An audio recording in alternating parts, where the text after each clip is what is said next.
Hey everyone, hope you're having a good day. Um, I know online there's a ton of videos on how to mount anvils, and I've probably watched almost all of them.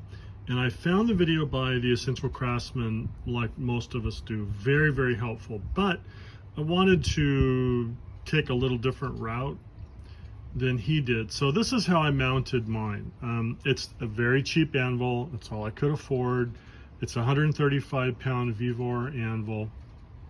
And I was able to score a beautiful piece of ash from Street Tree Revival in Anaheim. And they do amazing work. They cut this for me, the block of wood. It was really inexpensive. I made a little video about it. So anyways, this is how I mounted this anvil. I got a router and traced it out and routed that in just about 3/8 of an inch. Then I embedded it in silicone, put it on top, and it's a nice, perfect, clean fit. And went ahead and made little steel trays to tuck inside. Now these are screwed down, and there's one on each side. And they're really nice about catching anything hot. Now you can take them off with just 2 screws, or you can actually leave them loose. I screw these down because when you tend to work on the anvil, they bounce and make a little noise. And so instead of having them bounce all over, I screwed them down. Easy enough to undo. I made a rack around the top of the base so that when the hammers are dropped on, they won't strike and damage the wood too bad. In fact, they won't touch the wood at all. So if you look at these, there's a slight taper up and then it tapers upwards basically, and that works well. Now, to secure the anvil, I didn't want to use chains. I don't know, I just wasn't too hip on that. So what I did is I cut some triangular plates. I used these big GRK lag screws. Now these things are about 8 inches long, so they are really big and super strong. Then I just welded coupler nuts on them to match the position of the anvil. That's why, like, this is centered on this block of wood and level, but these are offset because the anvil is, of course, not symmetrical. So I welded these on to fit. From there, I got some all thread. I welded nuts on the end, ground them, and then anodized them black. And then this is pretty heavy, almost probably, I'm guessing, a little under a 1/4 inch steel right here. So these 2 bars run from side to side. Both sides are identical. The tapers that this is on matches the taper of the anvil feet on both sides. So the tapers are the same. That's why, again, why these are slightly different. Once these are screwed in and you tighten this anvil down, it's not going to move.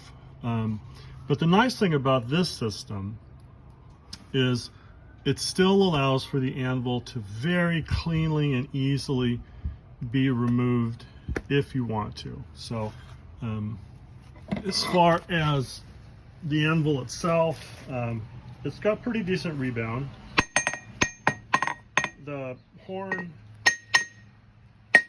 is pretty dead on it. The tail on it is, yeah, it's a Vevor anvil, can't expect much. But the center working plate is actually not too bad. And again, I couldn't afford a Fontanini anvil or something. So eventually I'll get one of those, or maybe a rigid.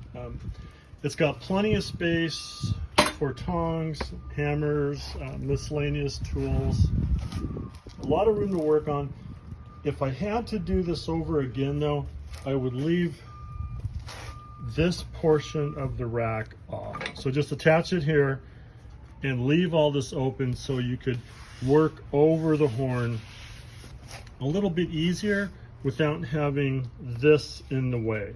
So if you're going to do it similar to this style, I would maybe recommend not putting on this part. Now, where the tongs go, this whole thing was U-shaped right here. So it wraps over the block of wood perfectly. This is a separate piece. So it's screwed in and then bolts on. Now, you'll notice little holes all along here. And those are just to get the Torx bit through to run these screws down. So this whole upper rack is screwed on and it's not going anywhere. The stand is very, very mobile because I just got these off Amazon.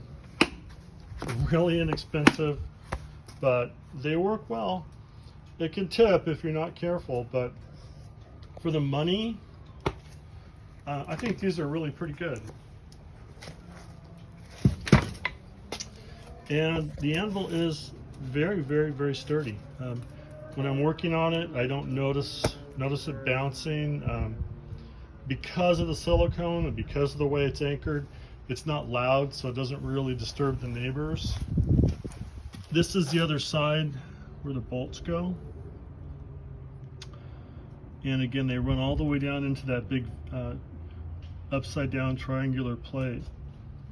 So, you know, it's just an idea, another way to do it.